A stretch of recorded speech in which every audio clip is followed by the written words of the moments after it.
Today on Comm Talk, we're talking about Godzilla versus King Kong. Okay, what is happening here? Where are we? Glix, give us a situation report. Currently, we are on the planet Geekery. Be warned, our impossibility drive may cause distortions as we traverse this land. Impending impossibility engaging in 3, Oh, gosh. 2, Oh, dear. 1. Hello, Devoted Geeks, and welcome to Comm Talk, the podcast extension of Geek Devotions. This is episode 87, I believe is what it is. And this is a special bonus episode for the week. We don't normally do multiple ones at one time, but we had something special happen. And there was a trailer drop for Godzilla versus King Kong. And so that gave me some opportunity to try out a few things. I'm actually testing it out. 86 and a half is what Celeste says, but we're actually testing this out. I'm actually live streaming this, the recording process. And so hopefully this all works out really well and we don't have any issues. So this is going to be a solo podcast because I just want to talk about what we saw in the trailer just real briefly. And if you're unfamiliar with what's happening over here, Legendary Pictures put out information a couple years ago, that there was going to be a Godzilla versus Kong movie. And we've been waiting for it. We've been excited about it. And we've been waiting. And we've heard and seen nothing about it until this past year. Like, oh, it's coming. It's coming out, guys. And then they kept pushing it back. And they kept pushing it back. And we've all just been like, please, just let it happen. Please, just make this happen. So finally today, guys, Sunday, January 24th, they put out the actual trailer. And we've seen screenshots, we've seen different things, and I'm pretty excited about this, guys. I am legitimately pretty excited about what is coming down the pipeline for this movie. All right, so I can't actually play the official audio of the podcast because copyright. Just get you every single time. But I do want to kind of just talk you guys through what we see in the podcast or in the trailer itself. And it opens up with this massive explosion taking place. And we're assuming it's one of the main cities. And the implication is that Godzilla is causing this. Godzilla is causing something to take place.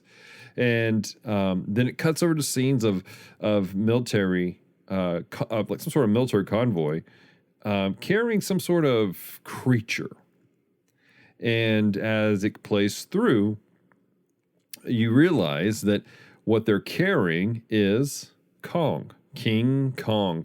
Now, he's much bigger than the last time we saw him in Kong Skull Island. Like, he is monumentally huge, which suggests that he's now probably the same size as Godzilla. And then you have these individuals who say, like, we need Kong, the world needs him, we need to basically use him for some purpose. And there's a connection between him and this little girl of some sort. And I feel like, and to all my kaiju and Godzilla fans out there, maybe you can help me out. I feel like there was a series about a young girl who had a connection with King Kong at some point. So if you guys can help me out, that'd be great. But there's a special connection between the two of them. And there seems to be a group of individuals using this young lady to control Kong, to get him to do what they want. And then it cuts over and you see Godzilla just destroying this fleet of individuals or this fleet of ships and everything. And there's this big, massive battle on the sea. And of course, then we see Kong fighting Godzilla. And it is absolutely epic. I mean, it's really something special to see Godzilla just bursting out of the water on top of this aircraft carrier, and Kong and him just going at it, like just go to fisticuffs. Like there's this massive punch in the face. It's really, it's exciting to watch. If you haven't watched it, you need to go watch the trailer. It's exciting to see this trailer play through. I think they really did a great job of creating the suspense. Now, here's the interesting thing for me is that there's this line that happens, and we have the character from, I can't remember his name now, but the one of the main characters from the last movie. And he's coming around this corner, and they're talking about the situation. And he says this really interesting line. He says, Godzilla's out there, he's hurting people, and we don't know why. And this is kind of what I want to hit on. This is my what I'm suspecting the story's about. A lot of people I've seen chatter on Twitter and on Facebook, and they're going, oh, Godzilla's the villain in this movie. I don't think he is. I don't think Godzilla is the villain of the movie per se. Celeste brought up a great point last when she and I were watching it, that they've already established some canon that Godzilla is a protector, that he comes out and he does this thing when things are unbalanced and he has to take care of certain things. And if you guys have watched the previous Godzilla films, again, you had Kong Skull Island, and then you had Godzilla, and then Godzilla King of the Monsters. That's the order if you want to watch it chronologically. At the end of King of the Monsters, you see people purchasing the remains of King Ghidorah. Now, with this taking place, we understand there's a seedy underbed. There's a group of individuals who seem to be out to get rid of Godzilla for their own nefarious reasons. Now, these guys were kind of environmentalists. They want to basically wipe mankind and start everything over. And we can assume this group of individuals are still around for this film, okay? And for those of you who are watching me film this, record this live, love to hear your thoughts in the chat on my theory about what's happening in this film. Here's my theory. This organization who's doing this, my theory is this: they have orchestrated something to cause distrust in people for Godzilla.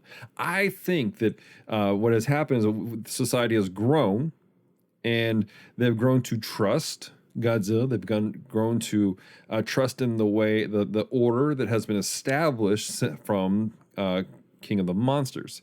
And this group of individuals want to disrupt that. They legitimately felt, again, going back to the previous movie, that all mankind just needs to be wiped out and we need to start over. And so what's the best way to do that? Well, let's get some other people who maybe have some ill feelings towards Godzilla, like what we had last time, and let's use them, let's manipulate them to pulling Kong out, starting a new war, starting a new devastation, causing people to no longer trust Godzilla, causing a new issue to take rise, and wiping these guys out. That's theory one that I have.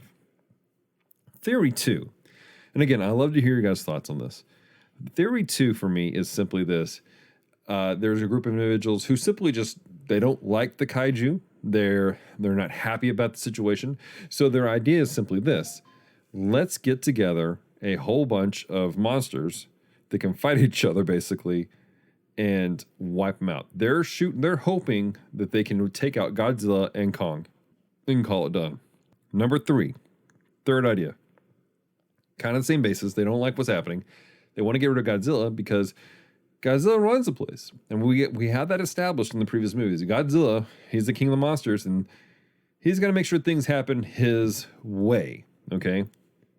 These individuals have a kaiju that they can control. King Kong. There's a young girl who they have control over because she's a little child, and they're going to use her and manipulate her to control Kong for as long as they possibly can. So those are my theories. Those are my theories about how this is going to go. And I would love to hear feedback from you guys. You guys reach out to us. You can tweet us, Geek Devotions. You can hit up all of our social media, Facebook, Instagram, and Twitter. And we'd, again, just love to hear your thoughts. What do you think about this theory? Yes, no, maybe not. I don't know. But leave a comment and let me know. All right, guys, I love you so much. I appreciate you. Remember to stay devoted, peace, and love.